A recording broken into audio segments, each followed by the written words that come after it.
My wife watched me raise her daughter, pay tuition, and walk away in silence when she chose her real father, and learned too late what losing me cost. I held her when she got her first period. I drove through a blizzard once because she was scared at a sleepover. I paid for braces. I got screamed at for refusing to let her go to Cancun with her boyfriend when she was 16. I bought her a used Corolla the day she got into college, and apparently none of it meant a damn thing. Rachel didn't even look up from her phone when she said it. She's thinking of moving in with her real dad, just like that. Like she was reading off a grocery list. She didn't even say Jenna's name, just she, as if Jenna was already halfway out of our lives. I was standing by the kitchen counter, my hands still wet from rinsing out my thermos. For a moment I thought I had misheard her. I was tired. Maybe she meant for the summer. Maybe Greg, the real dad, had offered to help with an internship or something. I asked, "What about school?" Rachel tucked the loose hair behind her ear and sighed, like she was already bored of the conversation. She wants him to help now. She says it's about reconnecting. Reconnecting. I wiped my hands on the towel. My knuckles had turned white. I didn't even know I was gripping the edge of the counter that hard. Reconnect, I repeated. After what, 15 years of radio silence? He's trying, she said. And she's old enough to choose. Old enough. That's rich. Old enough to choose the man who missed every birthday since she was 10, who didn't show up for her high school graduation, who sent a Facebook thumbs up when she got into college instead of a phone call. But sure, let's reconnect. I didn't say any of that. I just nodded once and walked out of the kitchen. Upstairs, I sat on the edge of the bed we hadn't shared in over a year. Not really. Rachel still slept there, but emotionally we'd been co-tenants with good credit scores and bad timing. I stared at the small jewelry box on her dresser, the one I bought her on our 5th anniversary. She hadn't touched it in months. A thin layer of dust dulled the shine. In the closet, behind a row of shirts I never wore, I found the thick envelope labeled Jenna Fall Term. Tuition was due in 2 weeks. We'd planned ahead. Of course I had. I always did. Financial aid covered some, but we'd agreed to split the rest.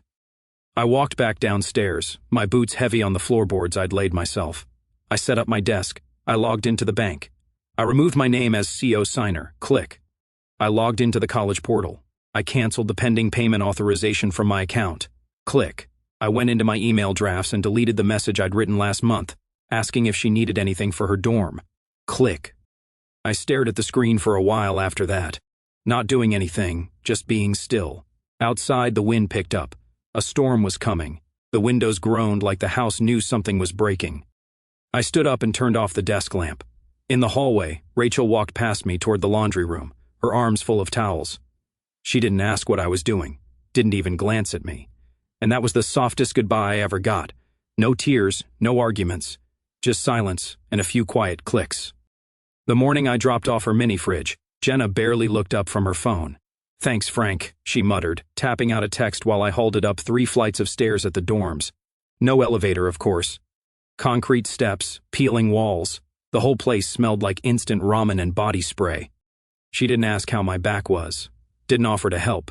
Just let the door close behind her as I stood in the hall. Fridge in one hand, box of kitchen supplies in the other. I set everything down in silence. Inside her room, 2 other girls giggled over something on a laptop. One of them glanced up at me with the vague politeness you give to someone's uncle or Uber driver, like I was just another errand Jenna didn't want to handle herself. Jenna was rearranging a tiny cactus on the windowsill. She had named it once. She used to tell me when it grew a new knob, back when I pretended to care about succulents and she pretended I was enough. "You good?" I asked. She nodded, still not looking at me. "Yeah, just trying to get settled. Greg might swing by later with a desk lamp." I said. No sarcasm, just that, a sound. Greg might swing by. Of course. I stood there for a moment longer, watching the sunlight spill over her textbooks. One still had the bookstore receipt inside, untouched. I could hear her dormmates laughing. One of them had a fake British accent, and it was driving me nuts. I didn't say goodbye. I just tapped her shoulder gently and left. She didn't notice I paused by the RA's office to pay the $37 parking fine she'd already forgotten about. Didn't see me later that day, sitting in the cab of my truck with a manila folder on the passenger seat. Inside, my final favor. I wired the remaining half of her tuition from my personal account. Quietly, no fanfare, no emojis, no thanks, Frank. She'd never know that without that wire she would have been locked out of class registration that Monday. She thought Greg would come through. She told Rachel he'd figured things out this time. Sure he had. I kept the receipt, folded it once, neat and crisp, and placed it inside the glove box next to her old softball photo, the one where her braces shone and she smiled so wide I thought my heart would explode. Then I drove to First State Bank and shut down the shared student account she'd been using for books, meal plans, and impulse Etsy garbage. I didn't tell her.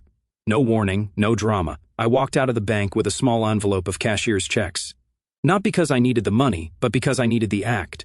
I needed to feel the finality, like closing a drawer, like locking a door behind me. Back home, Rachel was on the couch flipping through a home renovation magazine she'd never act on. "She get an okay?" she asked, still staring at the page. "She did," I said. "She mentioned Greg's bringing her that lamp." I said nothing more. Rachel looked up, maybe expecting me to react. I didn't. She waited a few seconds, then went back to the article. That night, I sat on the porch and smoked the last of the cigars Jenna had given me for Father's Day 2 years ago. She'd picked them out herself. The card said, "To the man who fixes everything." I let the ashes fall into an empty coffee mug. Then I crushed them down with the tip of my boot until there was nothing left but dust. And in that quiet, something in me, something solid, dependable, lovingly naive, finally let go. "Thanks, Frank." That's all she said. No eye contact. No "I'll miss you." No "take care." Just a quick hug, more of a shoulder bump, really, before she turned back toward her dorm hallway, one hand already digging into her tote bag for chapstick or her earbuds or God knows what. I could still smell the vanilla body spray she wore in high school. Same scent, different girl. Rachel had stayed in the car. She said her ankle hurt, claimed the steps would flare it up again, but I knew the truth. She didn't want to walk me to the door of the life I'd just been evicted from. I stood alone on that cement landing, watching Jenna disappear into the cluttered hallway, her name already forgotten by the girl she'd chosen over me. I let the door close behind her. Didn't knock, didn't call out. Just stood there a second too long, like some misplaced piece of furniture. When I got back to the car, Rachel was scrolling on her phone, probably Pinterest, maybe looking up air fryer recipes she'd never make. "You good?" she asked, eyes still glued to the screen. "Yeah," I said. "We're all good." She nodded, and that was it. "No, what's next for you? No, you okay with all this?" Just silence, brittle as old paint. Back at the house, I started packing that same night. Tools first. Always tools first. It's how I understand the world. Socket sets, calipers, levels, and chisels, all wrapped in old t-shirts, packed neat into Rubbermaid bins. I left the lathe, though. Too heavy. Too many memories tied to its hum. Next was Jenna's old bike. Pink frame, rust on the spokes. She hadn't touched it since middle school, but I'd oiled the chain every spring just in case. I loaded it into the truck bed and dropped it off at a local shelter. The volunteer smiled, said some girl would love it. I didn't answer. By midnight, the house was quiet. Rachel had gone to bed without a word. I stood in the kitchen staring at the faint outline her coffee mug left on the counter every morning. Then I wiped it clean. The next morning, I slipped out before sunrise. No note, no luggage at the front door. Just me, my truck, and a thermos of bad gas station coffee. I didn't tell Rachel about the cabin. Didn't tell Jenna I was leaving town. Didn't even take my phone charger. I drove north, windows cracked, letting the wind cut through the last heat of August. I passed the county line before the sun even cleared the treetops. By the time I crossed into Minnesota, the only thing behind me was static. The cabin sat quiet on the edge of a shallow lake surrounded by pine and mosquito hum. No cell signal, no television, just a generator, an old propane stove, and a cot with a thin mattress. Perfect. I set my toolbox on the porch and didn't go inside for hours. Just stood there, hands on the railing, listening. No footsteps, no questions, no one asking what I was doing there or when I'd be back. And for the first time in years, maybe ever, I didn't feel like I owed anyone an answer. Jenna stared at the unopened IKEA box in her living room like it personally offended her. It had been sitting there for 3 days, still sealed, corner slightly dented from where she dragged it across the floor. A cheap desk she ordered with a discount code and leftover bookstore money. She figured Greg would help put it together. That's what dads do, right? She'd even texted him ahead of time. "Hey, if you're free Saturday, maybe we can knock this out. Would love to catch up." He responded at 1:13 a.m. with a thumbs-up emoji and "absolutely can't wait, kiddo." Saturday came and went. No Greg. Sunday morning, she woke up to a message. Sorry, sweetheart. Got caught up at work. Rain check. She read it twice, then typed no problem with a smiley face and tossed her phone face down on the pillow. Her roommate Emily asked if she wanted help with the desk. Nah, Jenna said. My dad's just busy. He'll come through. She said it like it was fact, like it had to be true. But that desk sat untouched another week. Then the microwave stopped working. She texted Greg again. Hey, think you could swing by with a tool set? I think the outlet's busted. No reply. She waited a full day before following up with, or maybe I can come to you. This time she got a voice memo. 45 seconds of Greg rambling in his car, traffic noises in the background about how things were nuts right now, and work had him doing double shifts and we'll figure something out soon, baby girl. She smiled when she listened to it. Played it twice, actually, just to hear him say baby girl. But then she noticed he didn't ask how school was going, didn't ask if she'd eaten, just talked, just noise. 2 days later, her roommate's dad drove 6 hours to drop off a futon and a full grocery haul. Jenna stayed in her room. She scrolled through old photos on her phone. One from senior year, Frank in a dusty flannel standing beside her at the DMV after she passed her road test. He was holding the car keys like they were made of gold. She had posted it on Instagram with the caption, "Couldn't have done it without my bonus dad." Red heart. Funny how fast a bonus becomes an afterthought. Tuition came up again in conversation when she met with her academic advisor. We still haven't received your final balance, he said gently. Just a heads up, registration for spring won't open until it's cleared. Oh yeah, that's coming, she said. My dad's handling it. She meant Greg. He wasn't. She tried calling him that night, straight to voicemail. She tried again the next morning, still nothing. The following weekend, he finally texted back, "Hey, had some stuff come up, let me circle back." Circle back. What the hell did that even mean? He wasn't a corporate manager. He was a bartender with a weed habit and a gym membership he hadn't used in 6 months. Jenna stared at the message for a long time before setting her phone down and walking outside barefoot.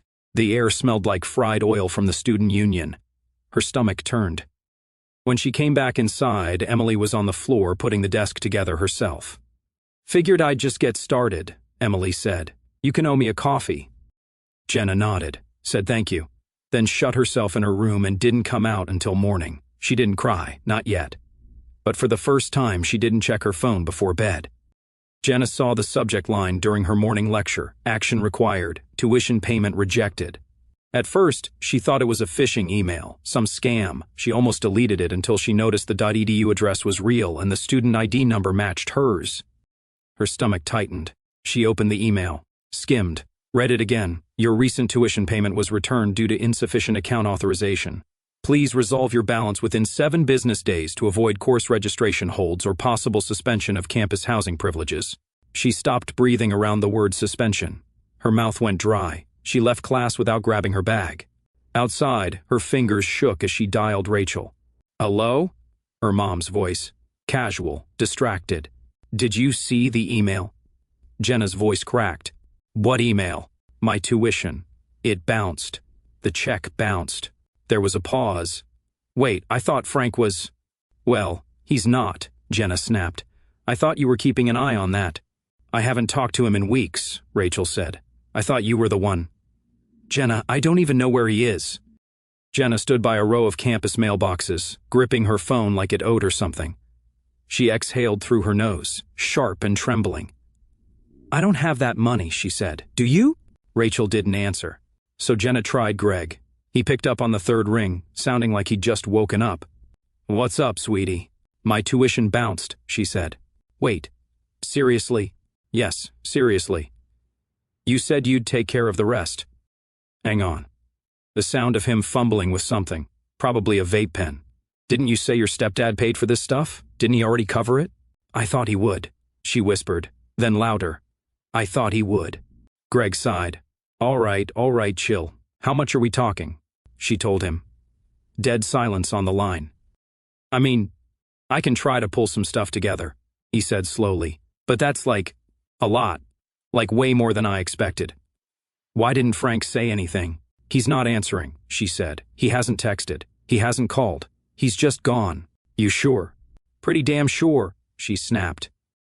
Greg clicked his tongue, the universal sign of someone not planning to help but trying to sound like they're thinking really hard. Look, I'll call you back later, all right? I gotta figure something out. He didn't. That night, Jenna sat cross-legged on her dorm bed, staring at her laptop. She opened her campus financial portal. The balance was in red. Due immediately, $6,122.14. She stared at the number like it might blink or change if she waited long enough. It didn't.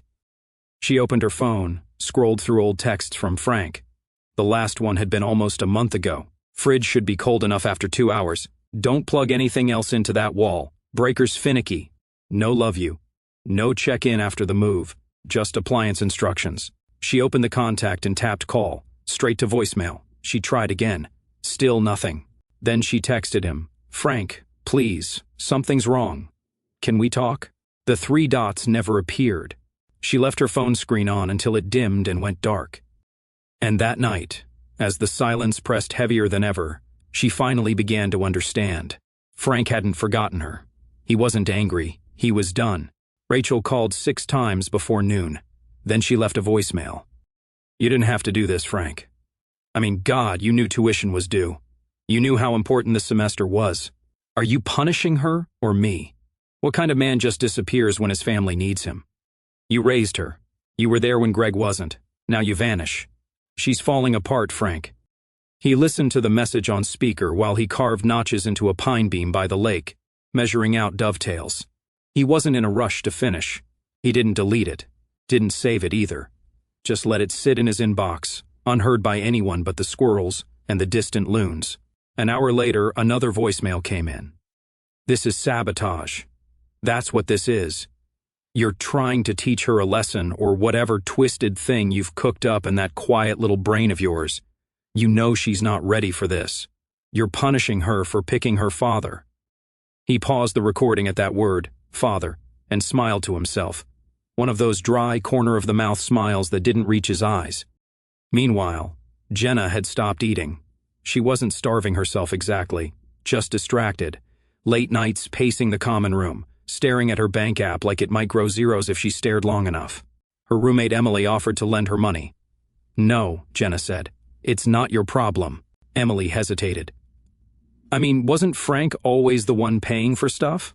Jenna didn't answer. Another friend chimed in over lunch. I thought Frank was the one who drove you to every school trip. Didn't he build that shelf in your room from scratch? Someone else added. Didn't he take you prom dress shopping? Jenna pushed her tray away, lost her appetite completely. The questions kept coming. Quiet ones, whispered in corners, posted as throwaway comments on old Instagram pictures she hadn't thought about in years. One photo showed Frank under the hood of her Corolla, grease on his shirt, a hand raised to block the sun as he grinned like the proudest dad in Omaha. The caption had said, he fixes everything, even my panic attacks. Now she couldn't even look at it. She tried texting him again. Can we please talk? No reply. Then I miss you. I made a mistake. I just need 5 minutes, Frank. 5 minutes. Still nothing. Meanwhile, Greg had gone back to one-word responses. When she texted about the bursar holding her registration, he replied, yikes. When she asked if he could send something, anything, even just $100 toward fees, he ghosted her completely. Rachel started lashing out, first at Jenna, then at herself. She paced the living room, muttering about how she should have known better, and how Greg always finds a way to disappear when the check comes due. Once Rachel blurted, if Frank hadn't gotten his feelings hurt, Jenna exploded. He didn't get his feelings hurt, he got replaced. Rachel went quiet after that. They both did. The silence filled the house thicker than drywall dust, the kind that creeps into your throat and makes it hard to swallow. And slowly, Jenna's image of Greg, the cool dad, the guy with the tattoos and Spotify playlists and relaxed parenting, began to crack because the cool dad was nowhere, and the man she'd left behind, he was silent. Not cruel, not bitter, just gone. By the 3rd day without a response, Jenna started counting Greg's lies like tally marks on a prison wall. Can't talk now. I'm slammed. Forgot my wallet. Can I Venmo you later? Didn't see your text till this morning. Sorry. Each one had sounded fine in the moment, reasonable, even sympathetic. But now, stacked together in her head, they stank like cheap cologne on a bad first date. And now there was nothing. No call, no reply, no hey kiddo, hang in there. Just unread messages and a status bubble that hadn't blinked since Thursday. She tried his Instagram. He posted a story 2 nights ago, a selfie from a bar, captioned Whiskey Wednesdays with the boys. He looked flushed, happy. A blonde, barely in frame, leaned toward him like she didn't care who saw. That was the same night she texted him, "Can you please help me with even part of the tuition?" He'd seen it. No response. The void was now a living thing, a shadow crawling up her throat. Her RA knocked one night to check if everything was okay after she missed 3 classes in a row. Jenna said it was just allergies. Rachel tried organizing a group call, one of those awkward FaceTime Frankenstein things where everyone's frozen and talking over each other. Jenna didn't even know how her mom convinced Greg to pick up. Frank didn't join. She knew he saw the invite. He had to. He still shared the family Apple calendar. His name popped up on the invite list, but he never even declined, just ignored it. Greg made it 5 minutes before his connection dropped. He never called back. Rachel cried after the call ended. Jenna didn't. Instead, she went digging and found an old photo in her Google Drive from her 16th birthday. Her hair curled, wearing that off-shoulder blue dress she swore she'd outgrown. Frank stood beside her in a baggy flannel, holding up a cake shaped like a car key. She remembered how embarrassed she'd been. She begged for something cooler, but he made the cake himself. Vanilla with strawberry filling. She posted the picture on Instagram with the caption, "Wish I'd known what I had." Then she waited 10 minutes. No likes, no comments, not even from Emily. Not even a pity emoji from the weird girl in her poli-sci class who liked everything. Just nothing. It sat there like a ghost, a private confession broadcast into a room full of people pretending not to hear it. By midnight, she almost deleted it. But she didn't. Instead, she stared at her phone for another hour, flicking between apps like a gambler waiting for a jackpot that wouldn't come. The silence wasn't just online, it was inside, heavy, absolute, like a hand pressed against her throat. For the first time, she didn't just miss Frank, she mourned him. And somehow that was worse. Professor Whitlow paused mid-lecture when he noticed Jenna staring straight ahead, her pen unmoving in her hand, eyes glassy but stubborn. It wasn't the first time. She'd been fading from her own life for weeks, showing up but not present, like someone on autopilot with a dying battery. After class, he caught her at the door. "Miss Kendrick?" She blinked, slow and dazed. "Yeah, you all right?" "I'm fine." It was mechanical, hollow. He didn't push, just handed her the graded essay she hadn't picked up last week. "If you ever need to talk, I'm around." Jenna opened her mouth to say thank you and felt something catch in her throat. "I think I messed up," she said instead. Quiet, almost embarrassed. Professor Whitlow didn't nod or frown or ask for more. He just waited. "I pushed someone out who didn't deserve it," she continued, voice barely above a whisper. "And now it's like he doesn't exist, like I broke something I don't know how to fix." He placed the paper in her hand gently. "Sometimes the silence isn't punishment, it's grief." She left his office and didn't cry until she got back to her dorm. The words echoed long after. Back in Omaha, the silence around Rachel wasn't grief, it was judgment. It started at the grocery store. Mrs. Travers, the checkout lady who used to chat endlessly about coupons and grandkids, suddenly had somewhere to be. Didn't even say goodbye. Then the mailman, Pete, stopped asking how Jenna's semester was going. Didn't mention the weather, just handed over the envelopes and walked away without eye contact. At church, it got louder. The pastor's wife used to save a seat beside her. Now she sat 2 rows up. Rachel found herself alone on a pew during the Sunday service. No shared hymnal, no passing of the plate. During coffee hour, a few women talked in hushed voices over near-empty styrofoam cups. One of them looked up then, leaned to whisper something. Another nodded. The judgment wasn't shouted. It didn't need to be, because everyone knew Frank. He wasn't flashy, didn't post his life online, but he built porches for half the neighborhood, fixed Mrs. Kramer's basement steps for free, and never missed a PTA meeting even when Jenna was just in the chorus. He never boasted, never asked for thanks, and now he was gone. Not dead, not even angry, just erased, and people noticed. The whispers started small. "I heard she moved in with her real dad. Didn't Frank raise her since she was a kid? And now she's asking him for money again."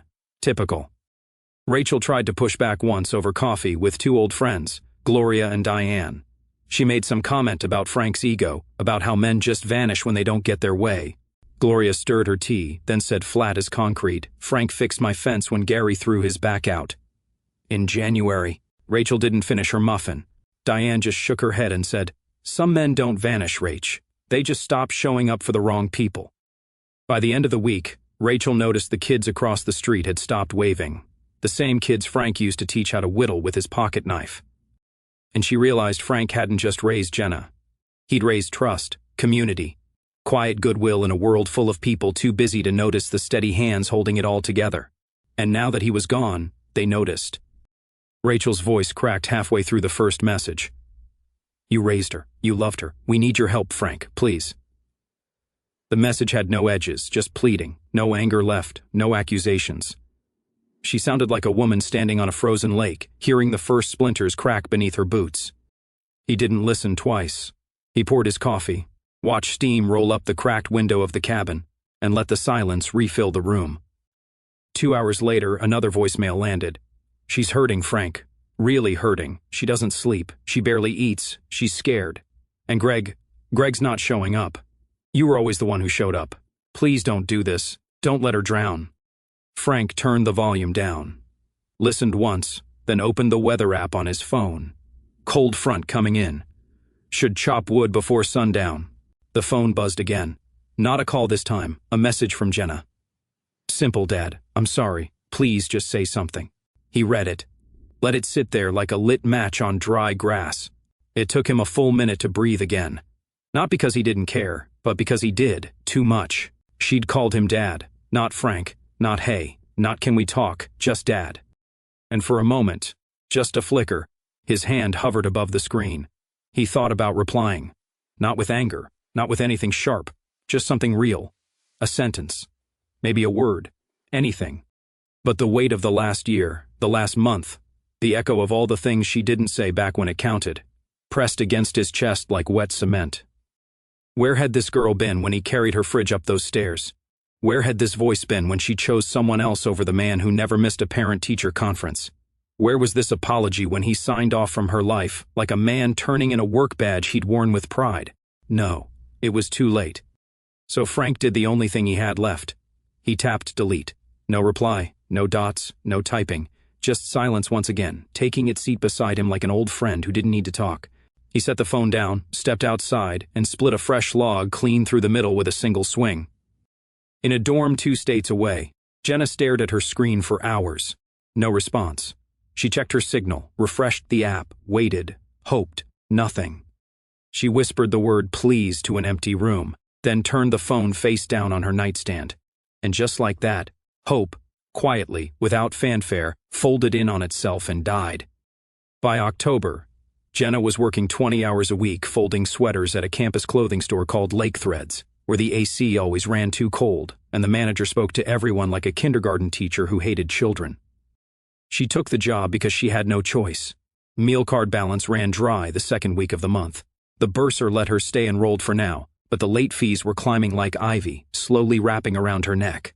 She sold the futon Greg said he'd help her buy, but never did. Canceled Spotify. Ate cereal for dinner. One night, she cried in the walk-in stockroom between shifts, pressing her forehead to a box of knockoff jeans, while the fluorescent lights above flickered like they were mocking her. Greg, he hadn't texted in over 2 weeks. His last message read, "Hang in there, sweetie. I'll send something soon." That was 19 days ago. She stopped checking. Rachel, too, was unraveling in her own quiet ways. Working weekends at a downtown diner she used to make fun of. Silver-haired waitresses with tired smiles and cracked voices who'd been there since Reagan. Rachel wore a name tag now, poured bottomless coffee into chipped mugs for men who didn't tip. She came home smelling like old bacon and grease she couldn't wash off her hands. Every once in a while she'd scroll to Frank's name in her phone. Never called, never dared. Meanwhile, up north, Frank had just finished sanding the edges of a cedar birdhouse. He painted it blue, Jenna's favorite color once, when she was 9 and obsessed with sky tones and glitter crayons. He didn't name it, just hung it up beside the cabin and watched as a chickadee poked its head inside.